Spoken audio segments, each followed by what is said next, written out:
अजीज़ान गिरामी वक़ार, नौजवानों पर आज बहुत सारी जिम्मेदारियां हैं। एक बात मैं आपको बताऊं, एक प्रोपेगेंडा जो फैलाया गया है, मुसलमान सख्त होता है और मुसलमान खूनी होता है, कातिल होता है, आतंकी होता है, या फिर लूट मार चोरी हर तरह की चीजें इसके ऊपर थोप दी गई।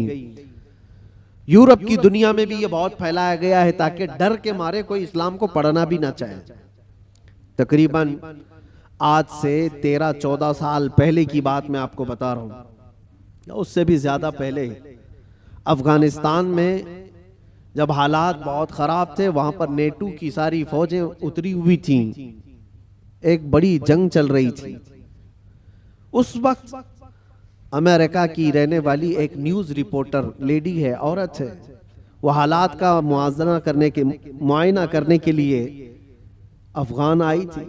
वो कहती है कई दिनों तक मैं अलग अलग इलाकों में जाकर के रिपोर्टिंग करती थी और वापस शाम में अपनी जगह पर आ जाती, अपनी क़यामगाह पर आ जाती। एक बार ऐसा हुआ कि एक इलाके में मैं पहुंची और वहां से तन्हा आ रही थी, तो जो फौजी थे कुछ जो वहां तैनात थे, महीनों से वो जंग के मैदान में उतरे हुए फौजी, लेकिन उस इलाके के फौजी नहीं, नेटो के फौजी, जिसमें तकरीबन 45 कंट्रीज के फौजी थे, यूरोप के सबके।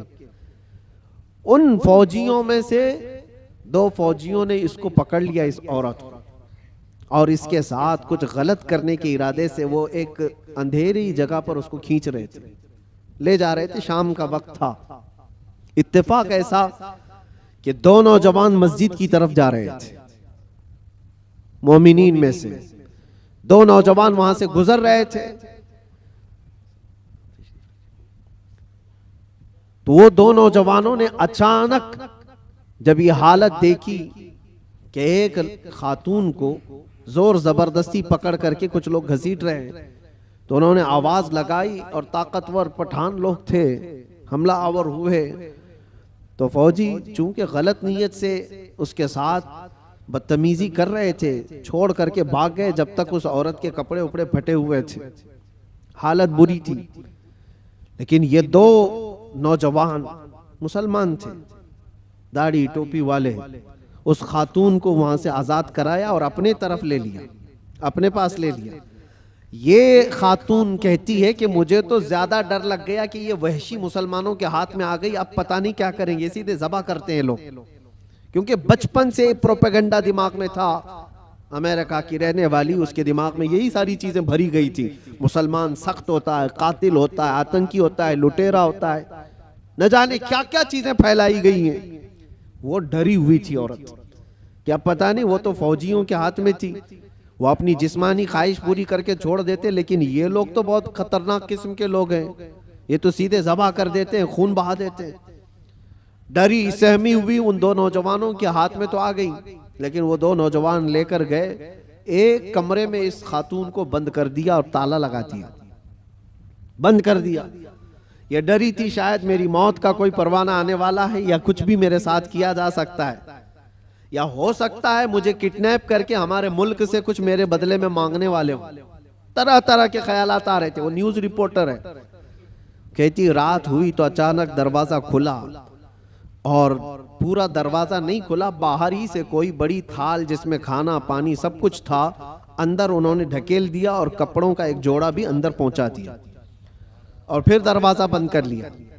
मुझे जो जरूरत थी वो खाने पीने की थी, कपड़े बदलने की थी, कपड़े फटे हुए थे, मैंने कपड़े भी तब्दील कर लिए, खाना पानी भी हो गया।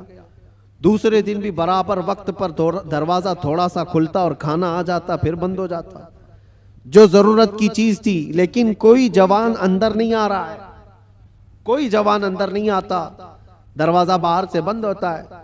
शाम हो गई, 2 दिन वहां पर उसने गुजारे।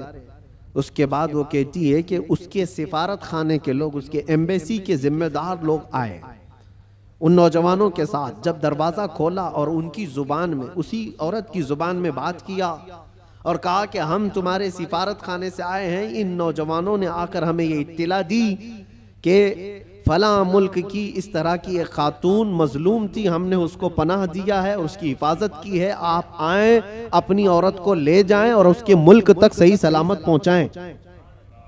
सिफारत खाने के जिम्मेदार लोग आए, उस खातून को सारा वाकया बताया कि इन नौजवानों ने तेरे लिए गायबाना तौर पर क्या मेहनत की। उसका दिमाग पूरा अलग तरीके से चलने लगा कि मैंने बचपन से सुना है ये मुसलमान वहशी होते हैं, आतंकी होते हैं, कातिल होते हैं, लुटेरे होते हैं, ये तो कदम भी नहीं रखते मेरे कमरे में। मैं भी औरत हूँ, खूबसूरत हूँ, जिस्म मेरे पास है, लेकिन कभी इन्होंने देखा भी नहीं मुझको। 3 दिन उनके पास गुजारी और उसके बाद जब सिफारत खाने के लोग जिम्मेदार आए और उसको आज़ाद करवाया, वहाँ से ले जा करके वो उसके वतन तक पहुँचाया। वहाँ जाने के बाद उस खातून ने जो रिपोर्ट तैयार की, पूरी अपने सफ़र की रुदात लिखी, सारा सफ़र लिखा और इस हादसे को भी लिखा और फिर ऐलान किया, जो मुझे पढ़ते हैं, जो मुझे सुनते हैं, वो गवाह हो जाएं कि मैं इस्लाम को कबूल करती हूँ। इससे बेहतर मेरी इज्जत की